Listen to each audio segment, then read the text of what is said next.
Hi అండి అందరికీ. Welcome to Jyothi Chand YouTube channel. అందరు ఎట్లున్నారు? మంచిగున్నారా? నేనైతే చాలా బాగున్నా. మీరు కూడా బాగుండాలని కోరుకుంటున్నా.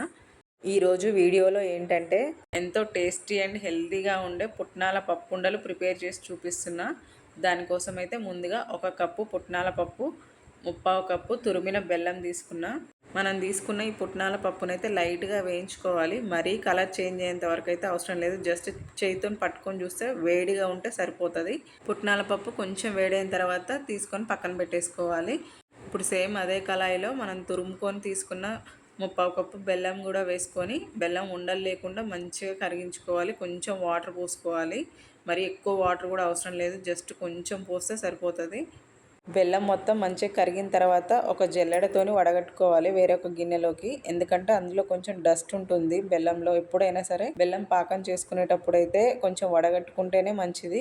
చూడండి జల్లెడలో అయితే ఎంత డస్ట్ వచ్చిందో, అందుకని వడగట్టుకోవాలి. ఇప్పుడైతే మళ్ళీ అదే కళాయిలోకి ఆ వడగట్టిన బెల్లం పాకం వేసుకొని మంచిగా పాకం వచ్చే విధంగా కలుపుతూ ఉండాలి. మనకి గ్యాస్ మంట కూడా మీడియం నుంచి హై ఫ్లేమ్లో పెట్టుకుంటూ చెక్ చేసుకుంటూ ఉండాలి, మనకు పాకం వచ్చిందా రాలేదా అని చెప్పి. పుట్నాల పప్పు ఉండలకైతే పాకం కొంచెం గట్టి పాకమే రావాలి. దానికోసం అయితే కొంచెం కొంచెం చెక్ చేసుకుంటూ వాటర్లో వేసుకుంటూ చూడాలి. చూడండి పాకం అయితే ముద్దలాగా వచ్చి ఇట్లా కొడితే టంగుమనే సౌండ్ వస్తే అప్పుడు మనకు పాకం మంచిగా వచ్చినట్టు. బెల్లం ముదురు పాకం అయితే మంచిగా వచ్చింది. ఇప్పుడు లైట్గా వేయించుకొని పక్కన పెట్టుకున్న పుట్నాల పప్పు ఉన్నాయి కదా, అవి అయితే ఈ బెల్లం పాకంలో వేసుకొని మంచిగా కలిసే విధంగా కలుపుకోవాలి. ఇప్పుడైతే గ్యాస్ ఆఫ్ చేసుకోవచ్చు, లేదంటే సిమ్లో పెట్టుకొని కూడా మంచిగా దగ్గరకు వచ్చే విధంగా కలుపుకోవచ్చు. నేనైతే గ్యాస్ సిమ్లోనే పెట్టి మంచిగా కలుపుతున్నా. ఇప్పుడైతే 2 స్పూన్ల నెయ్యి కలుపుతున్నా. నెయ్యి అయితే అసలు అవసరమే లేదు, జస్ట్ ఆప్షనల్ అది. నేనేదో స్వీట్ కదా టేస్ట్ ఇంకా బాగుంటుందని చెప్పి కొంచెం కలిపిన. మొత్తం ఒకసారి మంచిగా కలుపుకొని గ్యాస్ ఆఫ్ చేసుకోవాలి. ఈ మిశ్రమాన్ని అయితే నేను ఒక ప్లేట్లోకి వేసుకుంటున్నా. డైరెక్ట్ అందులోనే తీసుకుంటే చెయ్యి అయితే బాగా గాలుతుందని వేరొక ప్లేట్లోకి వేసుకొని చెయ్యి కొంచెం వాటర్ తడి చేసుకొని ఇవి ఉండల్లాగా చుట్టుకోవాలి.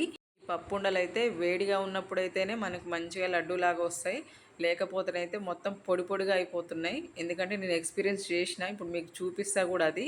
ఎందుకంటే చెయ్యి కాలినా ఏం కాదు, కానీ కొంచెం వాటర్ తడి చేసుకొని వేడి మీద ఉన్నప్పుడే ఇవి లడ్డూలాగా ప్రిపేర్ చేసుకోవాలి. చెయ్యి కాలుతుందని చెప్పి చల్లారిన తర్వాత లడ్డూలాగా ప్రిపేర్ చేసుకోవచ్చు అనుకుంటే మాత్రం చేసింది మొత్తం కూడా వేస్ట్ అయిపోతుంది. లడ్డూలాగా రాకున్నా ప్రాబ్లం ఏం లేదు, పొడి పొడిగా అయినా తినొచ్చు అనుకుంటారేమో, అట్లా కూడా రాదు. చేసింది మొత్తం కూడా చేసిన కళాయికి ఆ గిన్నెకే అతుక్కుపోతుంది. అందుకని కొంచెం వేడిగా ఉన్న ప్రాబ్లం ఏం లేదు, తడి చేసుకుంటే మాత్రం మంచిగా వస్తాయి లడ్డూలాగా ప్రిపేర్ చేసుకోవడానికి. నేనైతే చెయ్యి కాలినా ఏం కాదనుకొని ఫస్ట్లో మాత్రం భలే ఫాస్ట్గా చుట్టిన. ఇంకా లాస్ట్కి వచ్చేసరికి అది చల్లారింది.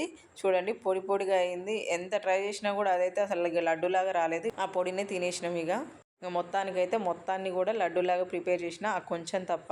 టేస్ట్ అయితే చాలా బాగున్నాయి. ఎదిగే పిల్లలకైనా పెద్దవాళ్ళకైనా ఈ పుట్నాల పప్పు ఉండలు అయితే హెల్త్కి చాలా మంచిది, ఐరన్ ఎక్కువగా ఉంటుంది. సో మీరు కూడా ఖచ్చితంగా ఈ పప్పు ఉండలు ట్రై చేయండి. ఈ పుట్నాల పప్పు ఉండలు అయితే చిన్నప్పుడు బాగా కొనుక్కొని తినేవాళ్ళము. మీలో ఎంతమంది చిన్నప్పుడు ఇవి కొనుక్కొని తిన్నారో కామెంట్ చేయండి.